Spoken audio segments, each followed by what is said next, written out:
Olá, seja muito bem-vindo a mais um episódio do LaserCast, onde hoje a gente vai discutir sobre os benefícios das fototerapias e intercorrências e complicações da ROF.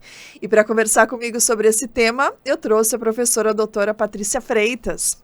Muito obrigada por ter vindo. O prazer é meu, Luana, de estar aqui com você. Aliás, eu aproveito essa oportunidade para te parabenizar por essa iniciativa, compartilhando muito conhecimento de qualidade aqui com os interessados na área de laser, em diversas áreas, né? Não só na odontologia, área que a gente tem a formação, mas em várias outras da saúde mesmo. Então, parabéns. E é muito bom te receber, eu sei da sua agenda super apertada, né? Você tem vários compromissos, inclusive hoje tá aí com a agenda apertada, e mesmo assim compareceu, esteve, né, aqui conosco para a gente discutir um tema que é tão pouco ainda abordado, né? E tem tanta coisa para a gente conversar. Mas se você que está acompanhando ainda não conhece a professora Patrícia Freitas, eu vou brevemente apresentá-la para vocês. Ela é cirurgiã dentista, ela é mestre e doutora em dentística, tendo feito aí parte do doutorado dela no exterior. Ela ficou na Universidade da Califórnia, em São Francisco. Além disso, ela é especialista não só em dentística, mas também em harmonização orofacial. E atualmente ela é professora titular do Departamento de Dentística da Faculdade de Odontologia da USP, da FAUSP, e ela é professora corresponsável pelo Laboratório Especial de Laser e Odontologia da FAUSP também. E além de tudo isso, ela é a coordenadora dos cursos de laser, né, principalmente do curso de habilitação em laser da Fundecto na USP também. Então, um grande prazer te receber. Vou chamar de Pati, porque não tem como te chamar de professora Patrícia, eu vou me enrolar aqui. Nós somos duas. Então, Pati, bom, de novo, muito obrigada por participar. Mas já que a gente vai falar desse tema, né? Eu acho que vale a gente começar pontuando quem está assistindo sobre quais são, claro, de uma forma geral, as principais intercorrências e complicações da ROF. Eu sei que são várias, mas acho que a gente pode pontuar quais são essas principais, mais comuns, né? Vamos lá. Vamos lá, então é Pati e Lu, né? Para a gente ficar mais fácil e um pouco mais informal aqui a nossa conversa. Queria até aproveitar essa oportunidade para compartilhar aqui com quem está assistindo, Luana. Você falou do meu currículo, falou da dentística e por que ROF, né? Por que fui parar na ROF, assim como você hoje também está envolvida aí com as atividades de harmonização orofacial. Eu fui para a ROF porque na parte de laser, nos últimos anos, e você deve acompanhar isso também, os profissionais que chegam no curso de habilitação para a gente já são profissionais de muitas especialidades e cada vez mais da especialidade de harmonização orofacial. Então, alguns alunos de curso de habilitação vinham com a questão do... Escuta, o laser age como na ROF, né? Em pitose palpebral, a gente vai discutir certamente isso em algum momento aqui do podcast sobre esse assunto, mas... E eu não sabia como esses procedimentos eram realizados, o que faziam no tecido biológico. Então, fui para a harmonização orofacial, estudar um pouquinho para trazer isso para os profissionais interessados na área de laser, né? Então, tudo começou aí, no fim, hoje estou nas duas especialidades. E quando a gente fala de harmonização orofacial, a gente tem os procedimentos que são aí minimamente invasivos, outros mais invasivos, indo para os procedimentos cirúrgicos, né? E o que a gente pode ter pensar no pós-procedimento, a gente pode ter edema, a gente pode ter um desconforto de dor, a depender do tratamento que você faz, você pode ter mais nas complicações uma infecção aí do paciente, né? Em procedimentos também realizados, muitos, podem ser até procedimentos considerados menos complexos, mas se você não tiver uma asepsia de pele do paciente, você pode ter uma infecção ali. Você pode ter também uma aptose, como a gente falou, uma simetria facial quando faz uso de toxina. Às vezes a gente não pensa muito nisso, mas se você for usar toxina, você pode pegar uma glândula, vamos pensar em parótida, e você comprometer o fluxo salivar do paciente. Então, se a gente pensar em poucos, eu falei alguns aqui que a gente pode ter em harmonização orofacial, né? Um processo inflamatório leve, um mais severo. A gente da área de laser entende que no tripé de ação, por exemplo, da terapia de fotobiomodulação, a gente consegue um universo enorme dentro da harmonização, assim como em outras especialidades, né? Atuando em reparo tecidual, pensando principalmente em procedimentos cirúrgicos ou em procedimentos invasivos, se eu tenho um pertuito, né? Ou colocação de fio em que eu quero cicatrizar, né? Acelerar aquela cicatrização para fechar e evitar qualquer contaminação naquele tecido.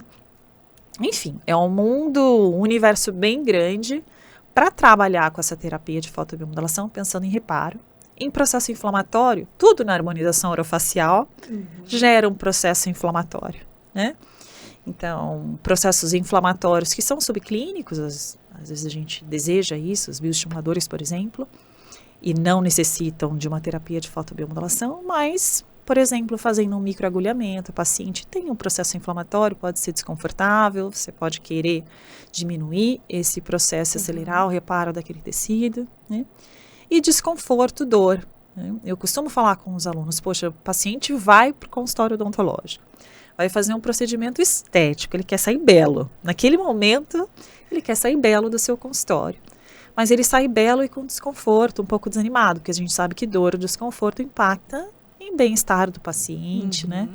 Por que não, antes de dispensar o seu paciente, mandar ele para casa, fazer procedimentos, né? Terapias com fonte de luz, que minimizem esses desconfortos, né? Então, isso é pouco explorado. Você sabe que isso é pouco explorado, né, na área de harmonização orofacial. Então, acho que eu, assim como você, aqui no podcast, eu, dentro da universidade, a gente tem um papel importante nisso, de difundir a terapia, principalmente em especialidades em que são pouco utilizadas ainda, para levar um benefício das terapias com laser. Eu achei muito interessante quando você coloca que você até pontua, né?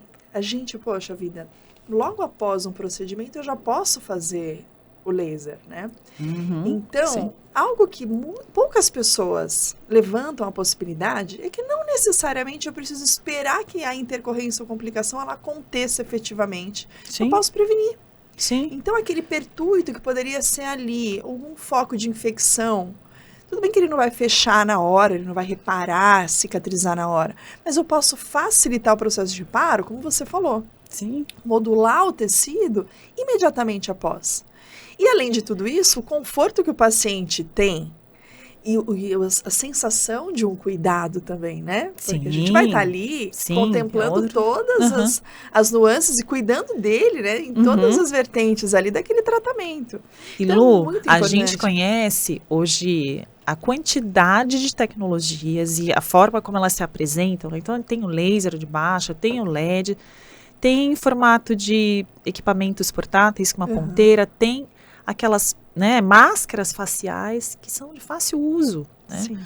Eu não vou dizer que o laser é fácil de usar. É de baixa complexidade de aplicação, laser de baixa potência, né? Mas você conhecendo a tecnologia, é um procedimento de baixa complexidade, muito fácil de inserir na rotina clínica, como você acabou de mencionar, né? Não custa nada o paciente terminar, sentar numa cadeira e ficar ali 1 minuto, 10 minutinhos, com uma placa de LED. Paty, é só durante aquele momento que você até dá as recomendações. Sim. Eu estava até falando com o doutor Alessandro, que falou sobre cirurgia, a gente falou justamente isso, poxa, um momento, ele é rápido, uma aplicação rápida, que até nesse último contato, nas últimas conversas, você foi, irradiou, foi, massageou, então assim, é tudo simultâneo, você não vai perder tempo, muito pelo contrário. Sim. Você ganha muito, né, na qualidade. E o paciente também entende um cuidado, como você mencionou, e enxerga isso, né, em procedimentos cirúrgicos, a gente pode minimizar edema. E edema está vinculado ao desconforto do paciente, a depender do edema, até uma parestesia ali transitória. Então, por que não fazer? Né? Dentro do escopo da harmonização orofacial tem procedimentos cirúrgicos. Com certeza, né? Então, com certeza. E cada vez mais presentes na nossa rotina, né? Sim. Porque as pessoas querendo, né, aquele refinamento realmente mais bonito, assertivo, né? Sim. Mas tem um tema que é polêmico. Você falou um pouquinho sobre ele, mas eu acho que vale a gente perder um pouquinho mais de tempo, ou ganhar algum tempo, para quem está assistindo vai ganhar, né? Que é falar sobre a pitose. Que assim, eu já fui em alguns congressos, já fui abordada sobre esse tema, eu tenho uma ideia, mas a gente não tem muitas evidências científicas, mas eu queria que você desse assim, a sua opinião, ainda baseado no que a gente tem hoje em literatura. A gente sabe que pitose acontece, né? Como você bem disse, para quem faz as aplicações de toxina botulínica, ela eventualmente pode acontecer. E a gente tem observado na literatura, ainda com relatos de casos, mas já tem observado, que a utilização dos lasers de baixa potência, nesses casos, tem resultados promissores, acelerando ali a atividade neuromuscular desses pacientes. Aí que tá. Você acredita que o laser ele tem essa ação promissora por atuar direto na toxina, numa interação com essas moléculas, ou você acha que é mais uma interação com o tecido do paciente? Então, vamos lá. Quando a gente pensa em toxina botulínica, né? Vou falar pela casuística que a gente tem no Lelo, é também pequena, como você falou, né? Diante de alguma complicação, às vezes muitos dentistas não referem, né? Não indicam esse paciente para um serviço de referência, né? Com medo, às vezes, de compartilhar, né? uma complicação de consultório da prática clínica, mas como corresponsável do Lelo na FAUSP, né, e a referência que é o nosso serviço, a gente pede que referencie mesmo para que a gente documente esses casos, ajude o profissional a tratar esses casos também, oriente na melhor condução. E os poucos casos que a gente recebeu nesses últimos anos aí, Lu, a gente tem tido também resposta, como você falou, né? Então, o que a gente tem hoje na literatura? A primeira literatura que reportou um caso, inclusive, e a gente já conversou em alguns momentos sobre isso, às vezes a literatura reporta um benefício do laser num processo de complicação, né, no momento de complicação de procedimentos com harmonização orofacial, mas não descreve os protocolos descritos e às vezes é uma compilação de tratamentos e o laser aparece ali no meio. Então a gente não tem um dado muito específico da terapia para a gente poder aplicar, né, em uma outra situação clínica, replicar aquilo, né? Então o primeiro caso reportado na literatura foi em 2008, falando de pitose. Infelizmente a paciente teve pitose. Isso pode acontecer também uma simetria facial, né? Você pode aplicar toxina, não tem uma pitose, mas o paciente for simétrico. Ou você aplica toxina em outras regiões, ou você vai ter que fazer uso de uma terapia que ainda não existe consenso de terapia que responda, né, que reverta esse processo, mas laser está aí, está vindo como um tratamento promissor. Então, em 2008, teve um relato de um caso clínico de uma paciente que teve pitose bilateral, né, então, normalmente é unilateral, mas essa foi bilateral. E nessa descrição de relato de caso, aí tem todo o protocolo descrito, então, no elevador de pálpebra, nos corrugadores, então, bilateral foi aplicado em 10 sessões, sendo 3 vezes por semana, teve recuperação total, né?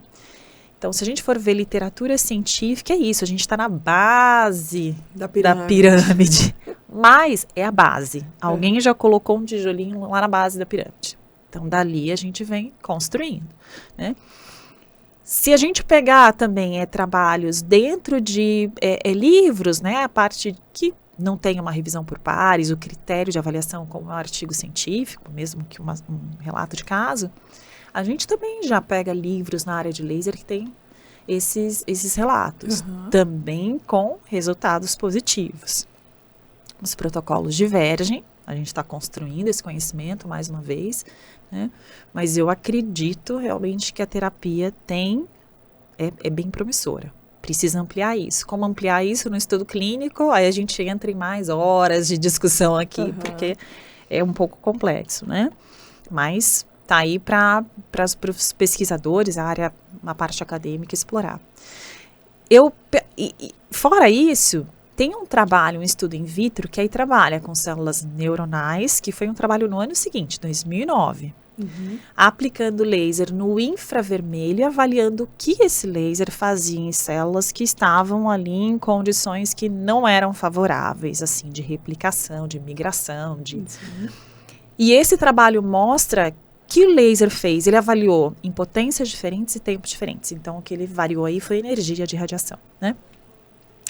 Então, foram vários grupos, ele avaliou que o grupo irradiado com laser, além de aumentar a migração, aumentou o rebrotamento neuronal.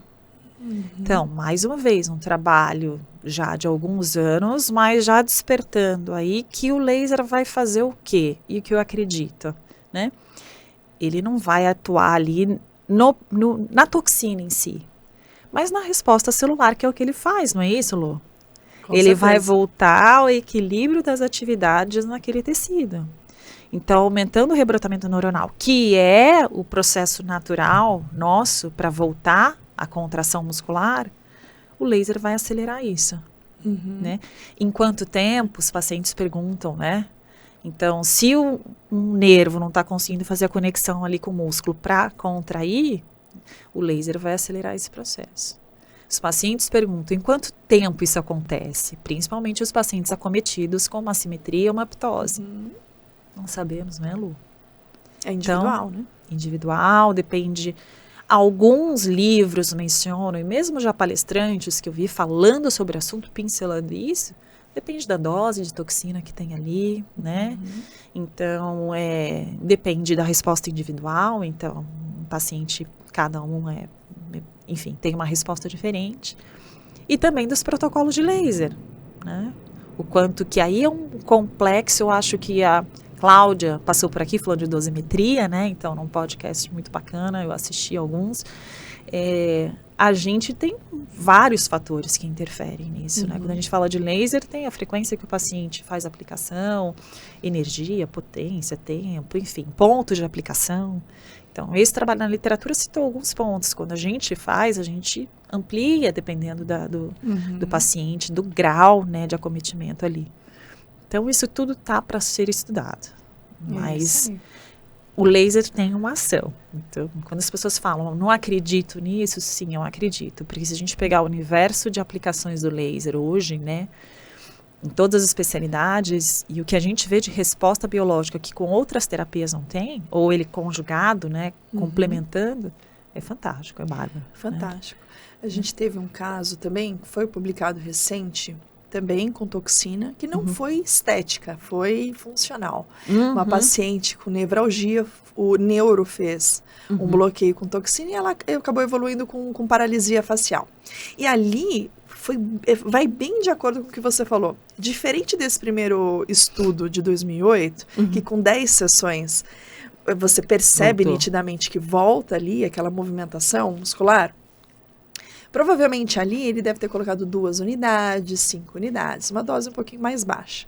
O neuro, quando foi fazer uma terapia diferente ali para terapêutico mesmo, né? Usou Dispor, que tem uma potência alta, né? E uma dose muito maior. Passou de 10 unidades, enfim. E demorou um pouquinho mais. Então não teria nem como a gente comparar o resultado daquele primeiro com o outro, porque o contexto foi diferente. Então, quanto tempo em média? Ela demorou 8 semanas para um reparo de 100%, mas você nitidamente vê que o primeiro mês ela teve um retorno muito favorável. Já era possível socializar, porque assim, naquele período crítico do primeiro mês, os primeiros 30 dias, nem fechava o olho. A gente sabe, um paciente que fica com a paralisia facial, né? Pelos diferentes motivos, ele não consegue nada, nenhuma movimentação. E ela gradualmente foi tirando as fotos, o buco que acompanhou e fez as irradiações também. Então, é muito bacana. Então, todas essas variáveis a gente tem muito que entender realmente, né? Estudar, avaliar essas diferenças entre os casos. Claro, tentar trabalhos com um número de pacientes maior. É que é muito difícil. É que é difícil. E mesmo que você consiga... Nunca vai ser igual.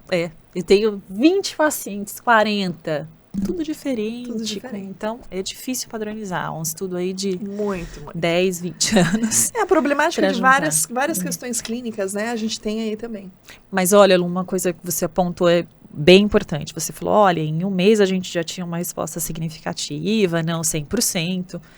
Mas para esses pacientes que têm uma assimetria facial e que têm uma paralisia, né, o que a gente considera 40% de tratamento, para eles é muito. Muito. É 100%. Eu voltei a ter vida social, né? Então, a gente vê o impacto. E hoje, até eu digo, mais importante do que entender o que para a gente é o efeito da terapia, né, de um laser, terapia de fotobiomodulação, terapia fotodinâmica de microbiana, que a Silvia falou aqui também, de uma forma bárbara sobre essa terapia, é ver o quanto isso impacta a ponta que é o paciente, né? Que então, é o nosso principal objetivo, né? Então, ajudar ali na frente. Isso. E agora um outro tema que também gera bastante curiosidade, né? E você tem muitas publicações, assim, tem um número crescente aí de publicações que eu queria que você comentasse, é sobre infecções, né?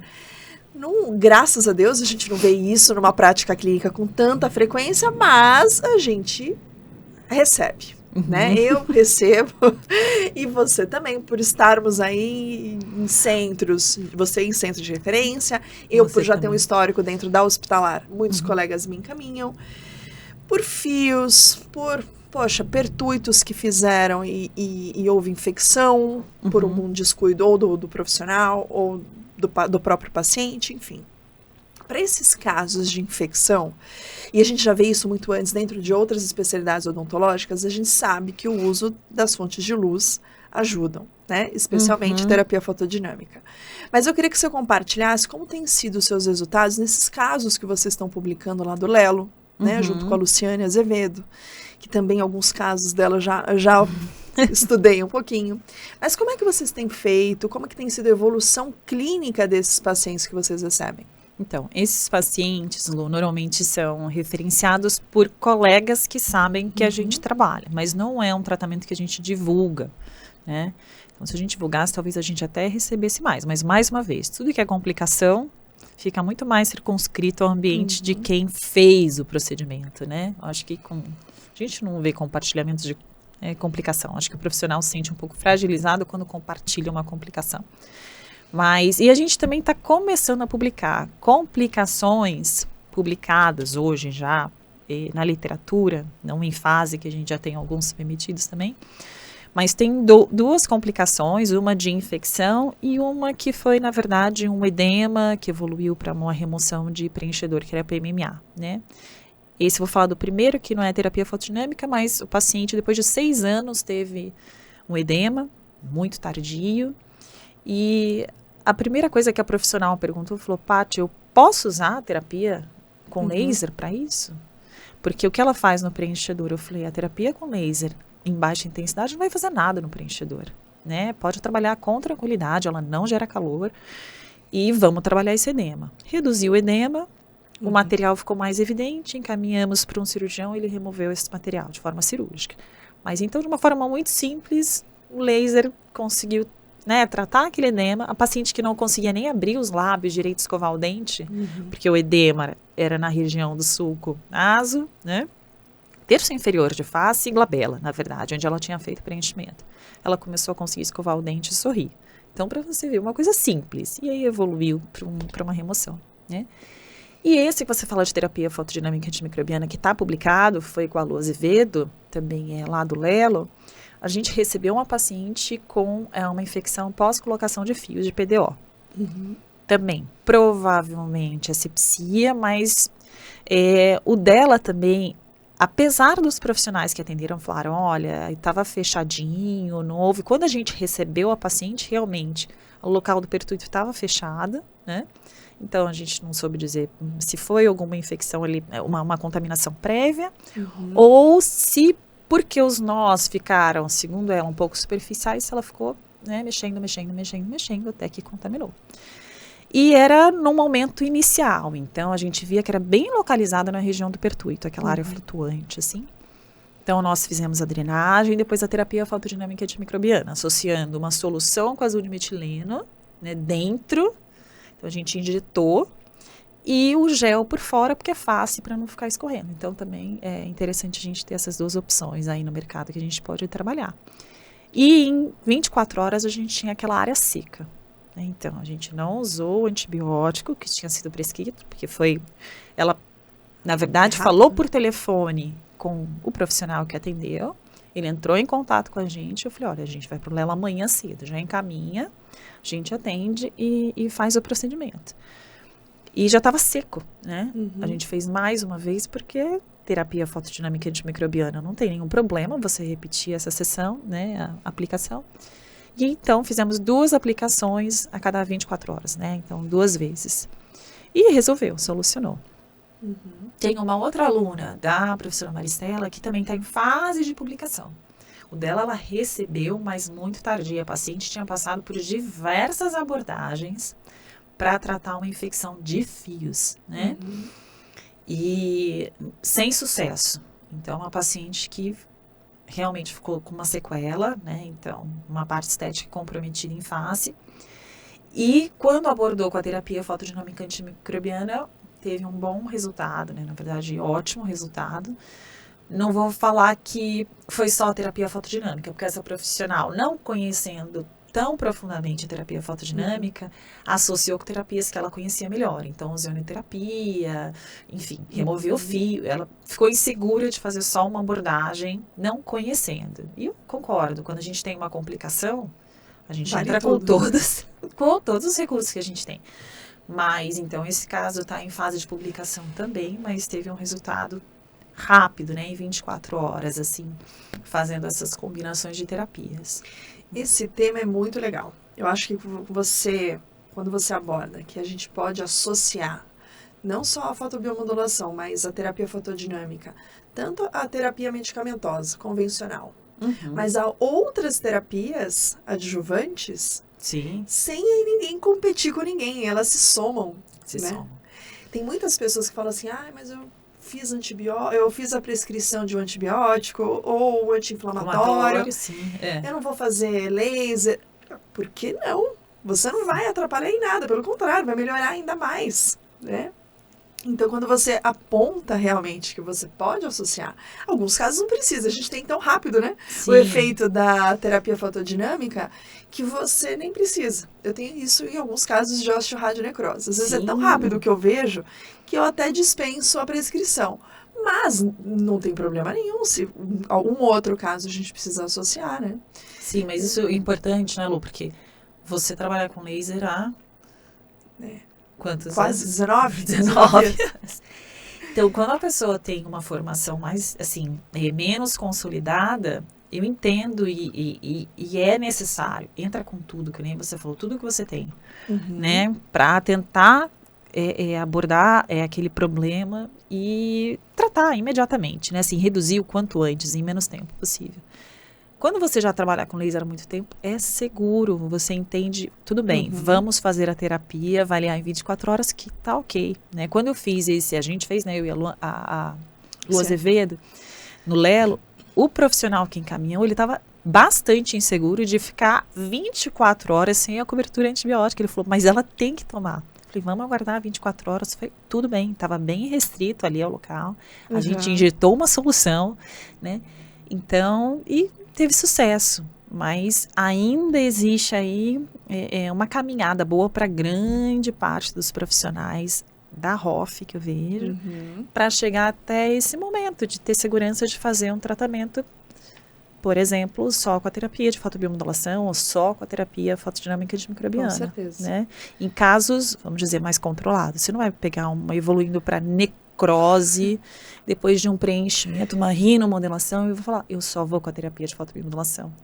Você tem que conhecer muito bem o estágio, né, que está evoluindo. É um senso crítico, né, do grau de severidade. Para graus de severidade mais baixos, de repente uma terapia local funciona. Sim. Extrapolou ali, não tem como, Não tem como. Aí você tem que conhecer conhecer bem as duas partes, né? Então, ter muita... A sua curva de crescimento da ROF já está bem avançada.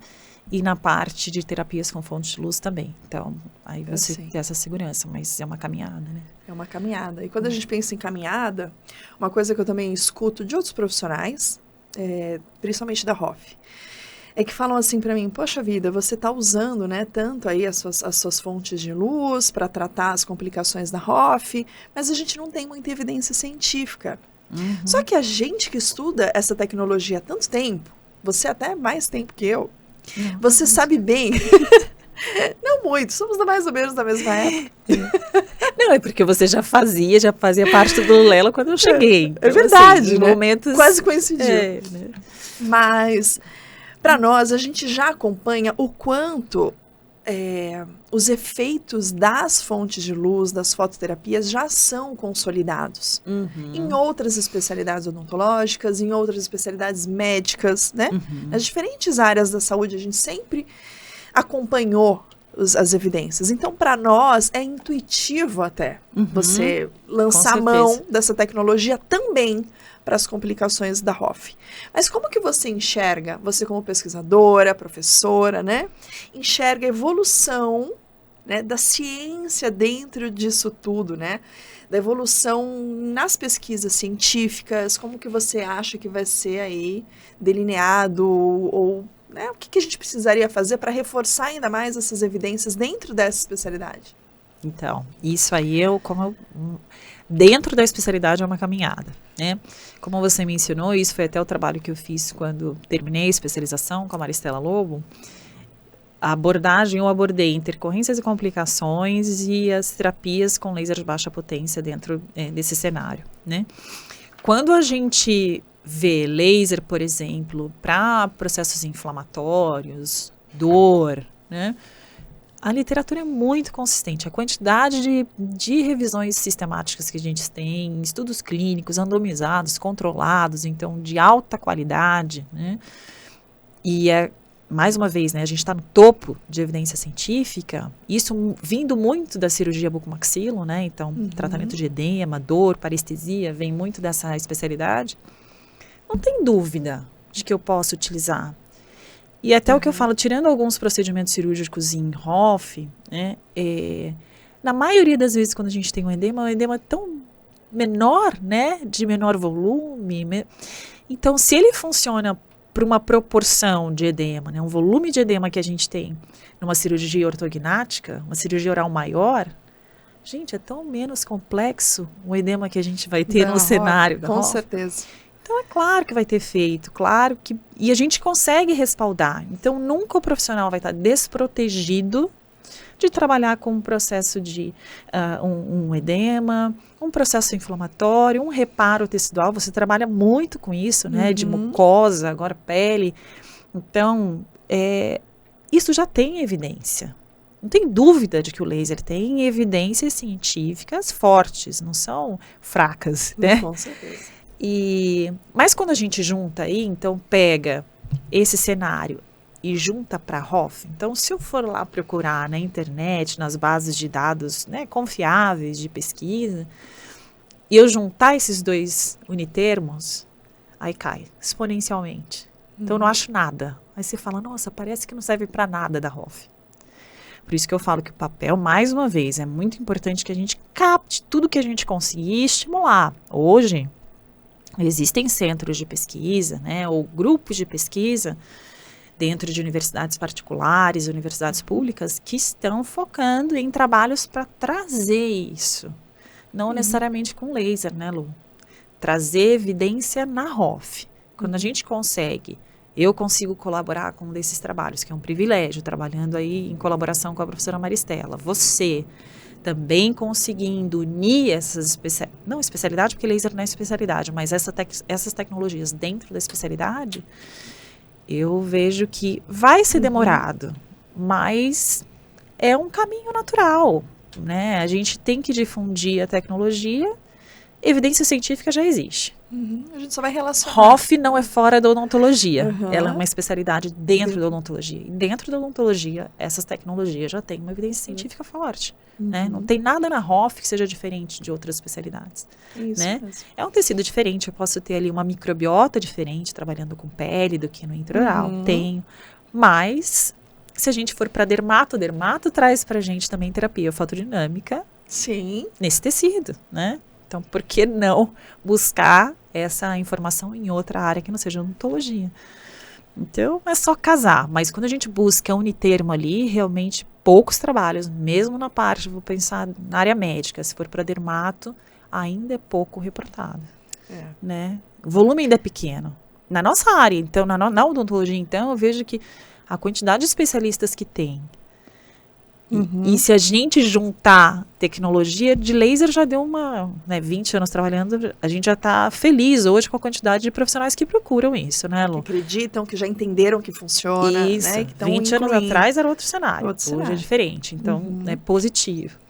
Mas ainda falta inserir isso em muitas especialidades da odontologia, mas na ROF, como é mais nova, mais recente, e às vezes aquilo, né, você pensa no resultado estético do paciente, mas não necessariamente num conjunto do que você pode oferecer para ele de bem-estar, fora o bem-estar, que é a estética, né? A autoestima, que é levada com isso. É o conjunto. É um conjunto. É. Mas, até você começou falando também que o laser, ele é simples na técnica, aparentemente simples, mas ele não é fácil, né? E a gente sabe que muitos profissionais têm acesso a comprar esses equipamentos, seguem tabelas prontas de protocolos, né? E não se dedicam para realmente estudar o poder que tem essa tecnologia. Quando você vai a fundo no mecanismo de ação, entende realmente o quanto é diferente aumentar ou diminuir uma energia, uma potência, os diferentes comprimentos de onda, né? Então, se hoje você fosse dar uma dica para quem está começando, ou para quem já atua na ROF, né? E queira realmente introduzir de uma forma responsável e na melhor das atuações dessa tecnologia, conseguir explorar o melhor que ela pode oferecer, qual a dica que você daria? Vamos encerrar assim com chave de ouro. Mas você acha assim... É quase uma intimação, uma pode ser? Mas orientar esse profissional sobre a importância e o cuidado e entender realmente, porque ela parece inofensiva, né, Paty? Mas a gente sabe que errou o protocolo, você pode ou nem fazer nada.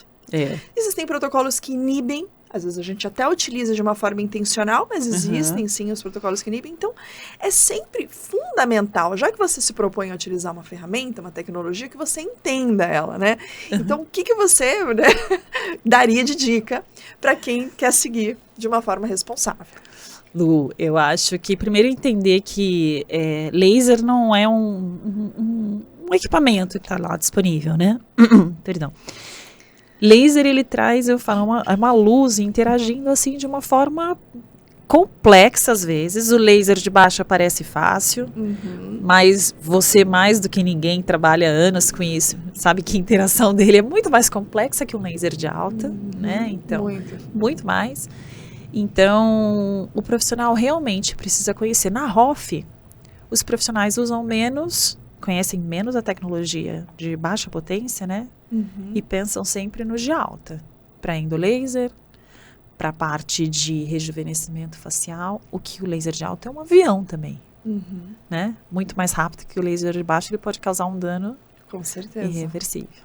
Então, para as duas, eu falo, o laser de alta é mais simples de usar, mas é um avião. Então, é imediato o dano dele, pode ser imediato. O laser de baixo é mais fácil de usar, né? Engana bem a gente, mas o mecanismo de ação é extremamente complexo. E é isso, você não vê resultado. Se você não sabe trabalhar com laser, você não consegue sair daquele protocolo estabelecido por uma empresa, um aplicativo, o que o amigo indicou, né? Quando você já domina a tecnologia, você consegue entender a resposta biológica que o paciente está tendo e como você consegue trabalhar, né? Mudar aqueles parâmetros, individualizar, para talvez conseguir uma resposta. Talvez você não consiga, né? Em alguns casos, a depender da resposta, né? Ou até, né, a condição, resposta imunológica do paciente, você não consegue ter tanto sucesso. Mas, assim, você consegue explorar aquela tecnologia, né? Com certeza. Mas, então, o laser engana bastante, né? Então, eu não digo que é uma dica, mas o profissional que quer usar a tecnologia, eu recomendo fortemente que tenha um curso de formação sólida, né? Eu tenho recebido ultimamente, eu falo sólido porque às vezes tem cursos que eu vejo que tem um profissional dando um curso inteiro. Falo, como pode, né, Luana? Um profissional ser sólido em conhecimento em todas as especialidades da odontologia, laser inserido nisso. Não dá. Agora não, eu quero fazer um curso de ROF um curso de laser na área de ROF. Tudo bem, pega um profissional da área de ROF que conheça a tecnologia, bacana. Aí eu quero aprender sobre a endolaser. Luana, você vai falar do laser aplicado para endolaser e formar aquele profissional de uma forma, né, para que ele vá para aquele procedimento clínico. Então, quando ele quer conhecer a tecnologia, aprofundar, eu recomendo que ele procure grupos sedimentados que mostrem essa competência em diversas especialidades, se o universo que ele quer atingir são diversas especialidades. Hoje tem diversos grupos no Brasil que têm o curso de habilitação, homologados aí pelo Conselho Federal de Odontologia. A gente na USP também tem o nosso já, com mais de 1.600 profissionais formados. E que, como eu falei, eu tenho recebido ultimamente muito, professora, isso é EAD, né, online? Não existe fazer só um curso EAD. Muita coisa hoje né, principalmente depois da pandemia, a gente consegue fazer muita coisa online, aprender, e é bárbaro, né, o que a gente consegue fazer à distância de forma sólida. Mas a prática clínica diz muito pra gente, é aquilo, o paciente, quando você acompanha, ele evoluiu assim, não evoluiu bem, a gente mudou o protocolo, agora ele está bem. Quando o paciente olha para você e fala, essa tecnologia mudou a minha qualidade de vida, né? Então, isso não tem preço, não tem o que troque essa experiência presencial de treinamento com a tecnologia para o seu conhecimento. Isso a curva, claro, 60 horas não vão fazer diferença, não vão ser, na verdade, determinar a sua formação, finalizar, você não finaliza ali. Aquilo, como diz o professor Carlos de Paula, é o começo do princípio do início, né? É alguma coisa nesse sentido, né? Mas é o primeiro start, né? A partir dali o negócio... aí quem quiser aprofundar vai, mas eu não considero uma dica, não. Considero que é uma forte recomendação para quem quer aprender e ter credibilidade com o paciente. Porque se o paciente te pergunta o que isso faz, em 10 segundos você perdeu a sua credibilidade. Ou seja, não sei nem o que está usando. Por que fez? Né? Eu vou contar brevemente um caso que a gente teve, não sei nem se acompanhou no Lelo, mas uma paciente que estava em tratamento com um dermatologista, então fazendo a parte estética de face, foi fazer uma cirurgia de terceiro molar e ficou com uma parestesia. Né?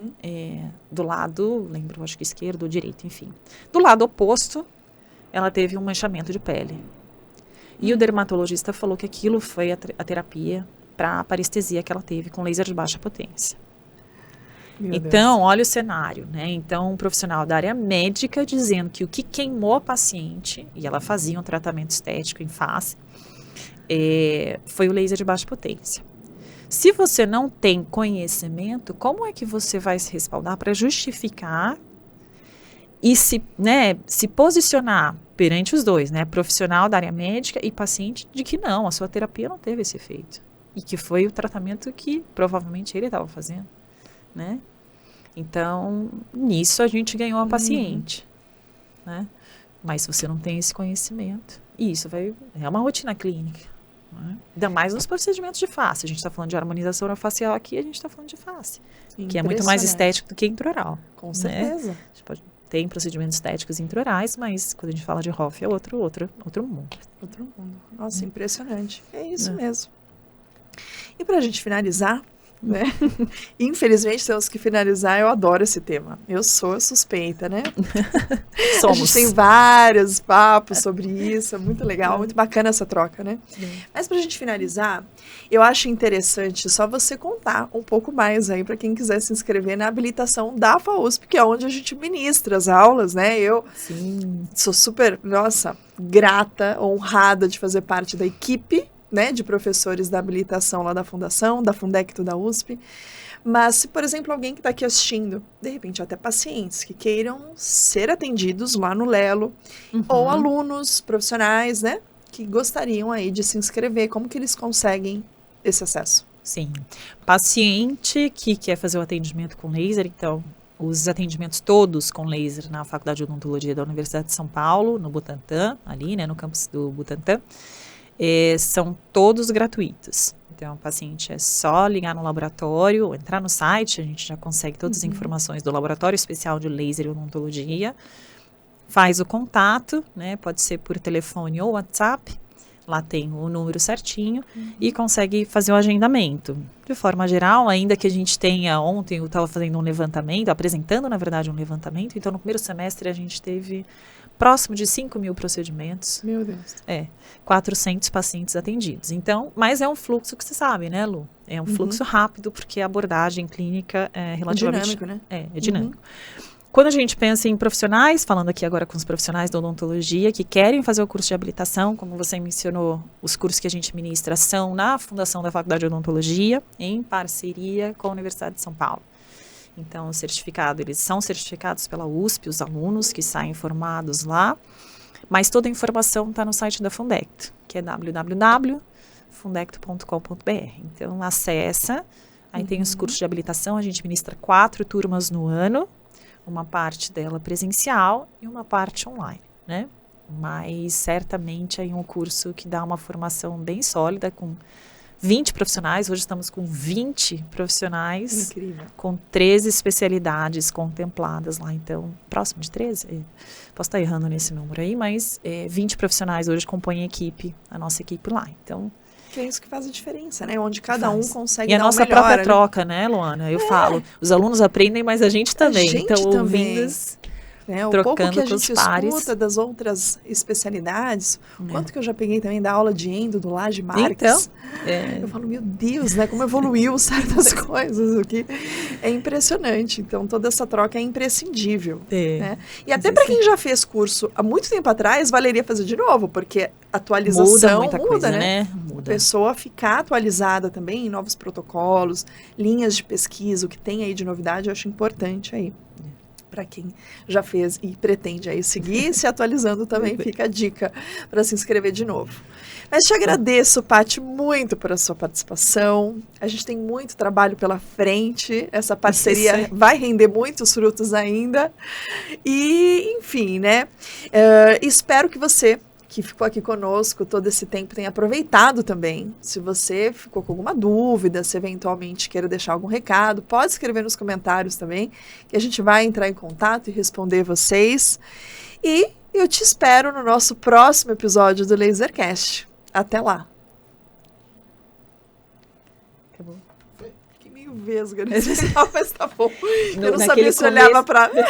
Naquele começo, aquele começo que eu agradeci, fiz, você edita, né? Fica tudo, você tira que eu engasguei, voltei. Ah, tá bom.